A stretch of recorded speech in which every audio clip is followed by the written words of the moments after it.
Hey guys, welcome back to Trekyards. I'm Captain Foley. I'm Connor Guns. Hey guys. And we are continuing our look at the Discovery trailer breakdown. Lots of great stuff to look at, tech, everything. We're going to break it down, examine it piece by piece, video by video, for you guys to enjoy. And we'll try to answer some questions. Is it reboot? Yes. Is it prime? Is it not any of those? Who knows? Because the fact is, this thing takes place in this broad Star Trek universe. If it's a prime, really, as they say, prime. If it's prime, so we want to compare it visually with what came before, after, and show you visually and see if it fit. It's our job here.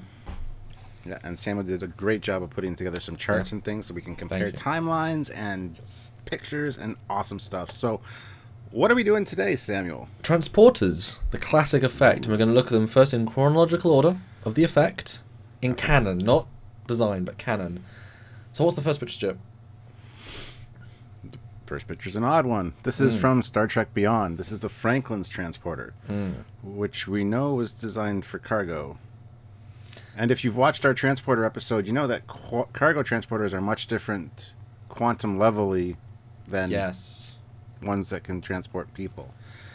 So I added this at the last minute because if the Franklin was built before the NX as the first Warp 4 test ship and became a cargo ship, that's fine. It was given transporters. The NX-01 transporters, they're not experimental, but people are nervous about using them still. But they can transport people. But Scotty has to modify these transporters to transport people safely. And they said they weren't designed for it at all, and only 6 people at a time. So my guess is that they didn't refit these transporters. So these are the first iteration. These are cargo transporters, which are far more digitizing. You can disagree. You could say they're post-NX refit. That's fine. But I want to throw it in there as potentially the first version. Perfect. And actually quite cool. It's sort of digitizing. It actually works. Yeah. Looks painful though. Next up is the NX transporter from Enterprise, and again, it was rated for organic material, but everybody was very sketchy about using it. And they used it in extreme cases every once in a while, and eventually just started to develop and become more commonplace. So yeah, there you go. And it had this one had blue sparkles, but in fact it had, just like the Voyager effect, but sort of in reverse. It had 2 ovals of light which would go out. Well, I guess it is the Voyager. It would go out and then, or go in. I can't remember, one of the two, and then the sparkles. I think it goes in on those. Yeah, and then it sparkles, so it's kind of a combined effect, but it feels as if it's forming, and then also, I think it goes together and comes out of the middle, so it's kind of like forming into reality. But the sparkles very obviously Trek, and actually quite a good proto version. Worked really well.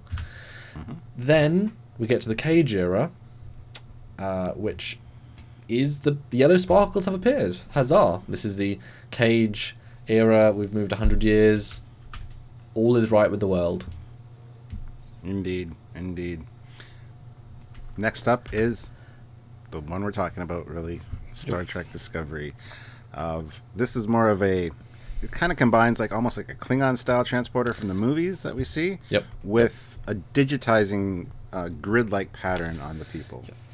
And by movies, you mean the red in the later movies, the red lights come apart. But and we'll see the timeline in a minute. I won't give that away now. Then, 10 years later, we see the TOS version, which is identical to the Cage.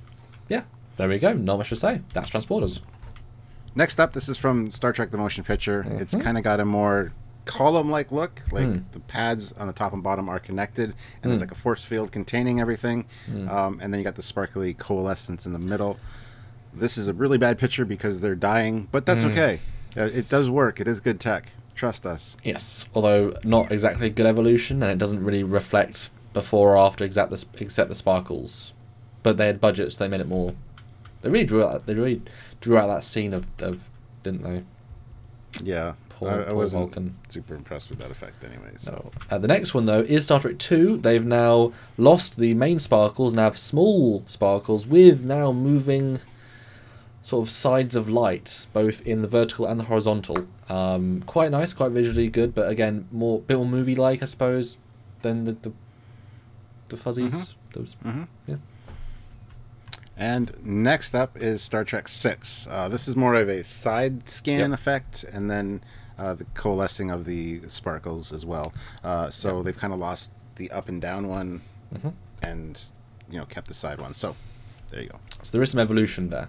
That we do see some development. And then TNG goes back to the sparkles, but with some other bits, and from that point onwards. But then the chart. This is the time order, because that's the context we're looking for here. 2155, 100 years later is the Cage. Then the next year is the Discovery Effect, which then 10 years later goes back to Cage Effect, which then evolves 6 years later. What do you think, Stuart? I see a problem with that. Do you? Personally. Really? Yes. Oh, yes. What's the problem? Well, between the Cage and TOS, they decided to change their transporter scanning system. Again, we've said this before, it could be experimental. It's kind of a cop-out, but it could also be that the Shinzao, the ship that we see them beaming up to, maybe isn't from that time period. Maybe that's written into the script. Maybe it's a different ship, different time altogether. Who knows? This is one of the... we were asking these questions, guys. Is the Discovery show a reboot, a soft stylistic reboot, a TOS actual prime, JJ-verse, or some weird hybrid of many of them? What I think is interesting is that the technology might... obviously, there's not an evolution here. The JJ... Also, the JJ one we haven't included because the JJ one is rotating sparkles that comes out of nowhere, and it's also an alternate timeline, so that is not even in the discussion for this. One thing, technology is fine, and just like with the communicators, things go in and out of phase, as in phasing the technology in and out. Now, the fact is, we looked at the Shinzu, and in the trailer it's revealed it's like 1221 is a registry, right? Now, in the theoretical registry lineup, the 1701, 1700, the 1700 series of the Constitution classes are newer. And they are sort of new in their Cage. So even though this takes place 1 year after, if the Shinzu is, say, 40 years old as a ship, then actually the older style evolves into Cage, and then because you've got a 100-year gap, you can say they went from the barely human-able, they made the human version, and then they refined it into the everything, just normal tech. So you can't look at this as exactly in that time period. They used it then. And obviously the producers are thinking we're reinventing the transporters. They're not thinking this in depth. But if the ship is old, the pads are going to be older. So the effect has some leeway there. What do you think? I can get behind that, but at the same time, you don't want your tech on your ship to be 40 years out of date. You want the latest technology, and they would be upgrading these systems as they became, as new developments came out. It's like having a Windows update for your computer. You're going to get that uploaded to your ship. You're going to get equipment swapped out at starbases because you don't want older tech. You want to get the newest stuff. So, and this is the tech that demolecularizes humans and matter and remolecularizes them. If Windows 10 comes out and you don't like Windows 8, you're going to head home and you're going to refit because you don't want your molecules turning purple. I don't know. So I can buy your explanation to a point, but at the same time I can't, because it could just be that because this is a newer show, we got such high resolution that now we can see this is actually what the TOS effect looked like, but we didn't see that in the 60s because the resolution. I'm stretching here. The resolution of our digital cameras to document the TOS era. I do love the look in the Discovery trailer, though. Yeah, it's really good. The cubicle look, it makes perfect sense to grid the person and then chop them up.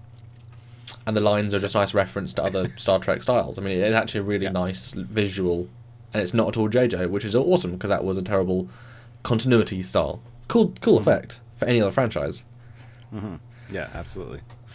And obviously, we've got to mention, guys, there's two ways of looking at this. There's either the 1960s is 50 years ago. You can't use the same tech. You can't use, glitter through a fishbowl is the futuristic beaming effect.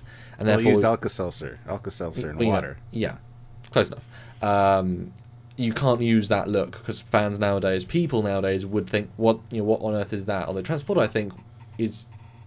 They definitively work. I mean, that effect still looks good, as a concept. Just like you say, up-res it to 4K and then it looks even better. Or, just like Doug Drexler says, Star Trek is a period drama. TOS is the 2265 portion of this tapestry of time. And so to put something at 2255 and call it prime, you have to You have to respect and link to what is existent the year before, the year after. Some things you can change, but transporters would be one thing you wouldn't change because it works so well. Which then asks the question, Stuart. So, close us down with a question. So the question we've been asking is this Prime Timeline? Is this a soft reboot? Is this JJ-verse? Is this something completely different? In my mind, looking at this effect, I would have to say this is probably a soft reboot of the Prime Timeline. It still might be Prime Timeline, but it has been rebooted visually completely, and I don't really have a problem with that. So that's my take on it. Yeah, for each of the videos, we ask this question, and they're always different answers because each piece, when you really put into the context of the world, different answers for each one. I agree. This is a totally understandable rejigger of the 60s, but still keeps close enough to the 60s to feel like a visual update, but not reboot, so just a visual reboot, visual update. It's not JJ, and it's not breaking the rules too far. It doesn't fit exactly, although I think my rationale, which I didn't even think until film this episode, if the Cage version is a brand new ship, and this ship is even 10 years old, it will have 10 years old transporters, because that's not, it's not awful if it's out. I mean, we see in the trailer they're on the edge of Federation space. Maybe 5 years. I mean, tech can change. iPhone. Well, a flip phone to an iPhone is a 1 year gap of tech. Well, what if this was the gap of tech? There can always be that justification. So potentially, they will not go into that. So soft reboot, but great effect. And if this is the direction they're going in this one aspect, great job, guys. Great job. In my opinion. This is something that I really enjoyed seeing. Yeah, absolutely. And guys, so if you enjoyed seeing this and looking at this chart, what are your thoughts on this whole transporter effect thing? Let us know in the comments below. Yes. But I mean, like I said, if you enjoyed seeing this video, let us know by maybe supporting the show, helping us out. We put a lot of time and effort into this. This chart, these screen caps that Samuel did, took a lot of time, a lot of effort, and he does this full time. So if you guys can help us out by heading on over to Patreon, click the link in the description below, or just go to Patreon/Trekyards. Donate on a monthly basis. It will definitely help us out. Or you can do a one-time donation over at Trekyards.com as well.